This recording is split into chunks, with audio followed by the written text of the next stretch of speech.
I must have made it in Gundaroo. The other night, while lying in wait with SWAT poised for a squadron of blowflies to attempt yet another strafing attack on me good lady, there was a knock on the door.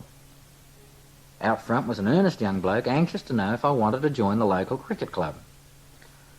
I gave a chapel-like swing with the fly swat and squinted at the shattered blowy heading towards the fireplace for a four. The earnest young bloke was obviously impressed, and so was I. Being asked to join the Gundaroo cricket team is another step up from being allowed to use Matt Crow's hooky board. But I had to refuse. The locals play cricket on Sunday, and Sunday was traditionally our day of rest. Anyway, after the earnest young man had gone, his face ablaze with disappointment, I wondered how he'd come to hear about the high standard of cricket at the Prickle Farm. You see, only the day before, we'd completed an excellent afternoon's play. It all arose because the rotund miller, mentioned in earlier exploits, wasn't feeling well woman after a sudden re-examination of a couple of bottles of tawny port. A consensus of on-the-spot medical authorities decreed that exercise was the only way to repair the damage. The selectors had a large range of players to pick from. Several thousand worthy Canberrans had invaded the Prickle Farm at first light for the usual weekend barbecue and garden demolition. The rotund miller and Paul the punk rocker used an axe and a file to fashion a crude cricket bat out of what had previously been a perfectly good cricket bat.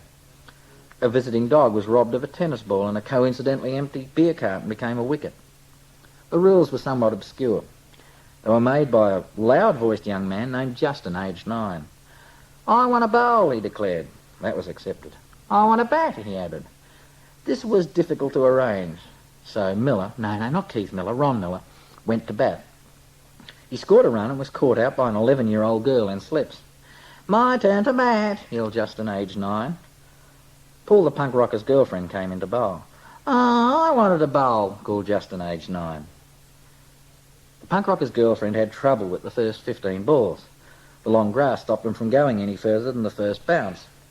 The batsman, Justin, aged 9, saved her performance from becoming a complete fiasco by stepping backwards onto his wicket. "My turn to bowl," was his only comment, as he was ordered back to the stands. There was a bit of panic as the dog, which originally owned the ball, suddenly reclaimed it and headed up the yard with members of both teams in hot pursuit. Then a young man known only as Fingers came into bat. He smashed a couple of grubbers to the boundary and then got his swing right. His next effort was a mighty stroke. It so impressed his good lady, Carol, sitting nearby on a car bonnet, that she was moved to raise her hands in applause and caught him out. "My turn to bat," chortled Justin, aged 9. As it happened, it was my turn. After a few defensive shots, I decided to stop mucking about and prepared to notch up the runs. I scored one before being caught out by Justin, aged 9. "My turn to bat," he announced. Fingers and his girlfriend were still not sullying the atmosphere with needless conversation. The dog who owned the tennis ball recovered it again, and there was more minor disruptions. Then someone's daughter went into bat, and no one could get her out. We were all saved by a sudden storm which drove everyone to cover. "I won," announced Justin, aged 9, as everyone headed indoors.